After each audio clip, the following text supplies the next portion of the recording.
Assalamualaikum warahmatullahi wabarakatuh. Al-Fatihah. A'udzu billahi minasy syaithanir rajim. Bismillahirrahmanirrahim. Alhamdulillahi rabbil alamin. Ar-Rahmanir Rahim. Maliki yaumiddin. Iyyaka na'budu wa iyyaka nasta'in. Ihdinas siratal mustaqim. Siratal ladzina an'amta 'alaihim ghairil maghdubi 'alaihim waladdallin. Amin. Bismillahirrahmanirrahim. Su'batus salisatu wal khamsuna. Tegese cabang iman kang kaping 53 iku pirukunan ing atase nglakoni amal soleh.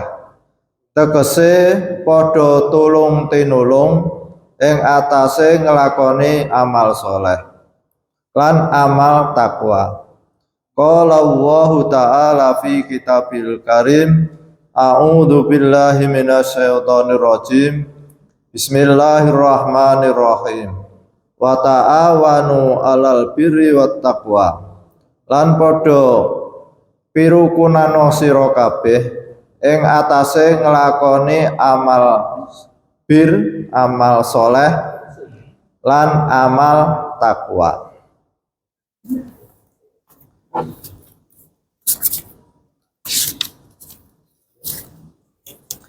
Bismillahirrahmanirrahim.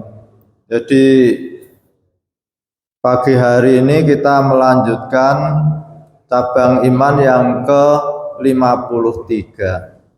Wa ta'awanu 'alal birri wat taqwa. Tolong menolonglah kamu atas perbuatan baik dan takwa. Sabda Rasulullah sallallahu alaihi wasallam. Siapa yang menyediakan keperluan orang yang akan berjuang sabilillah, berarti ia telah berjuang. Dan siapa yang menjagakan hak milik orang yang sedang berjuang dengan baik, berarti ia telah ikut berjuang. Jadi sabda Rasulullah ini berkaitan dengan zaman Rasulullah itu ketika ada informasi dari orang kafir Quraisy akan menyerang orang Islam yang hijrah di Madinah. Lalu Rasulullah mengumpulkan para sahabat-sahabat bahwa kita akan diserang oleh kafir Quraisy. Nah, di situ Rasulullah menyampaikan bahwa untuk persiapan perang itu membutuhkan berbagai macam kebutuhan. Tentunya butuh kuda, butuh unta untuk sarana transportasi, butuh senjata, butuh bekal. Karena zaman dahulu ketika perang itu kan masih tradisional. Jadi Madinah ke Badar perjalanan butuh transportasi dan butuh bekal. Jadi di medan perang di situ ada yang bagian masak, ada yang bagian menjaga ketika orang itu sakit, dan sebagainya lah. Ini oleh Rasulullah digambarkan bahwa semuanya itu harus tolong menolong. Ada yang angkat senjata, ada yang menyediakan kudanya untuk transportasi, dan ada yang bagian masak, dan juga ada yang di rumah tidak ikut perang untuk menjaga rumah-rumah sahabat yang ditinggal untuk pergi perang. Nah, ini semua dibagi oleh Rasulullah SAW. Ini zaman dahulu. Nah, zaman sekarang kan beda. Maka sekarang tugas kita di dalam menjaga agama kita itu yang pertama yaitu tentang pendidikan.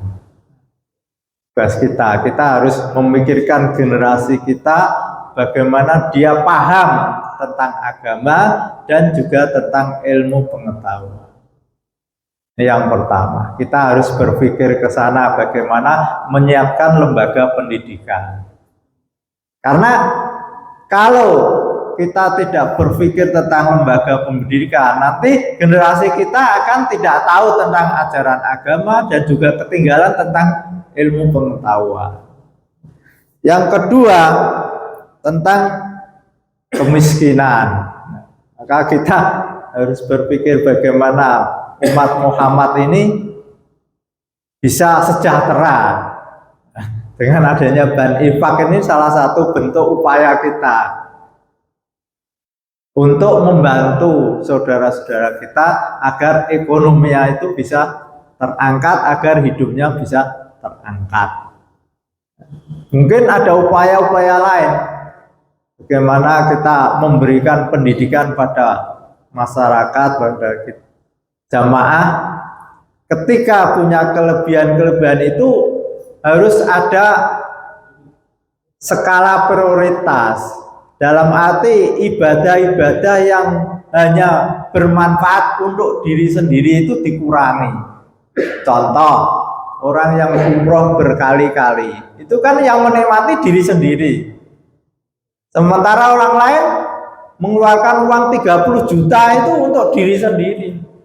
Orang lain tidak dapat apa-apa lah.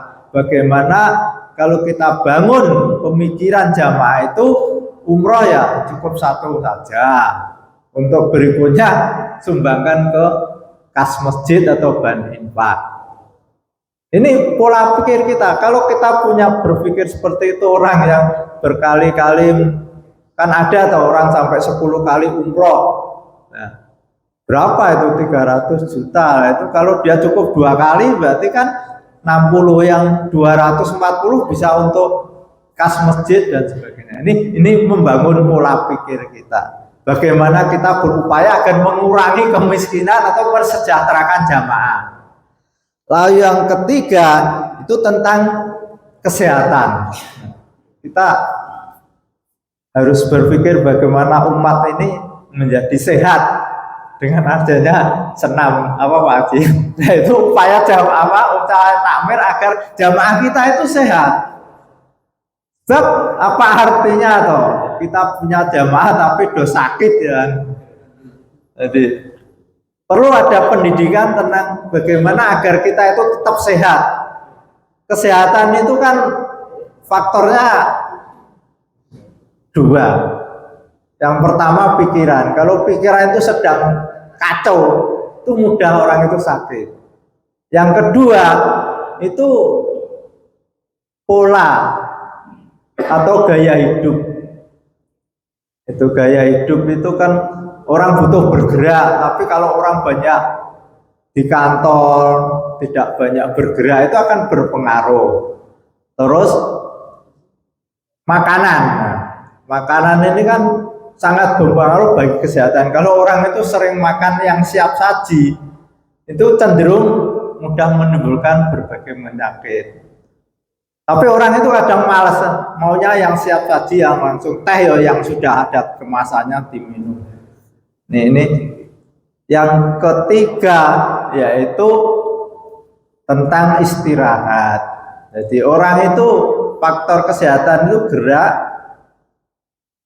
makanan, dan istirahat. Kadang orang itu karena mengejar sampai ngelembur-ngelembur malam pekerjaan biar dapat uang banyak tanpa memikirkan kemampuan fisik. Masa muda memang masih, tapi begitu dia pakai doping, akhirnya usia 40 sudah kelihatan. Nah, ini maka jamaah perlu ada upaya dikasih tahu agar kondisi tetap sehat. Pikiran ini paling susah. Orang teori udah rasa, nggak usah mikir yang macam-macam. Pengucapannya mudah, tapi orang menghadapi persoalan itu tidak semudah yang kita ucapkan. Maka dengan adanya kajian-kajian ini, paling tidak kita bisa memanage pikiran kita. Pikiran kita yang pertama agar kita tetap nyaman itu maafkan orang lain yang mendolimi kita. Itu pertama. Kalau kita udahlah, kalau ada orang yang menyakiti dan sebagainya, kita maafkan, itu enak. Tapi kalau ada orang ketemu bermasalah, kita pikir sampai mau tidur aja masih mikir permusuhan gara-gara tetangga atau teman yang tidak nyaman, itu mengganggu pikiran kita. Jadi kita hindarkan. Yang kedua itu iri, kita hindarkan.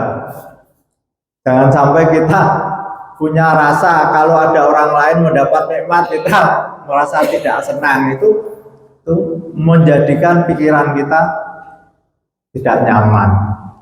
Yang ketiga adalah dendam. Hindarkan rasa dendam. Kalau orang melakukan kesalahan sudah kita maafkan, sudah selesai, tidak usah dipikir dulu pernah melakukan ini. Jadi insya Allah dengan itu pikiran kita itu agak aman, sehingga kalau pikiran ini sudah bagus, insya Allah kesehatan itu akan muncul dengan sendirinya. Al-Fatihah. A'udzubillahi minasyaitonir rajim. Bismillahirrahmanirrahim. Alhamdulillahirrahmanirrahim. Iyyaka na'budu wa iyyaka nasta'in. Ihdinas siratal mustaqim. Siratal ladzina an'amta 'alaihim ghairil maghdubi 'alaihim. Amin. Sebelum kita tutup ada Assalamualaikum warahmatullahi wabarakatuh. Ada pertanyaan? Assalamualaikum warahmatullahi wabarakatuh. Salam. Enggak pertanyaan terkait dengan tema kalau kita sebagai makhluk sosial, kiri kanan kita tidak ada orang muslim. Misalnya dia miskin, misalnya dia yatim piatu, bagaimana, apakah tolong menolong tadi itu yang menggunakan solidaritas dibatas, ada pembatasan? Terima kasih. Assalamualaikum warahmatullahi wabarakatuh. Jadi non muslim itu ada dua macam. Kalau bahasa agama itu ada kafir dhimmi dan kafir harbi. Kafir dhimmi itu kafir yang tidak memerangi kita. Dalam satu lingkungan kita sama-sama hidup dalam satu wilayah untuk saling tolong menolong. Tapi kalau kafir harbi itu kafir yang memusuhi kita. Nah, di sini kita ada bahasa ukhuwah Islamiyah, ukhuwah watoniyah, ukhuwah basariyah. Ukhuwah Islamiyah itu persaudaraan sesama muslim. Ukhuwah watoniyah persaudaraan satu bangsa. Kita sama-sama bangsa Indonesia. Ukhuwah basariyah kita sama-sama Bani Adam, bukan hewan tapi kita manusia. Nah, di sini berkaitan tolong menolong itu kalau di dalam agama itu memang terutama masalah zakat, sedekah itu kan seperti zakat itu tidak boleh diberikan pada non muslim. Tapi kurban itu boleh diberikan pada non muslim. Jadi lalu berkaitan dengan yatim piatu non muslim, kita prioritas itu di mana di situ ada yatim piatu muslim kita utamakan. Kalau itu sudah berlebih baru melebar kepada non muslim. Kenapa? Karena kebutuhan keluarga kita kan lebih utama dulu. Nah, anak yatim yang ada di panti asuhan yang muslim itu belum tercukupi, ya kita belum berpikir ke non muslim. Begitu juga non muslim juga punya lembaga tersendiri yang mengurus itu. Jadi saya pikir akan lebih utama kita mengutamakan yang anak yatim yang muslim. Ngoten nggih. Monggo.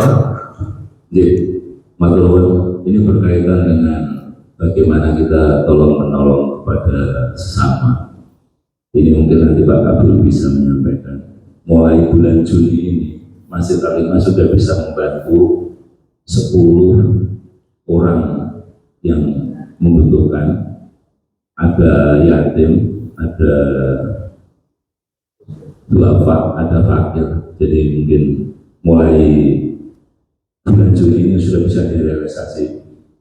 Ada tim yang mengkaji siapa yang patut dan dibantu, yaitu Pak Abul, Pak Diarto, Pak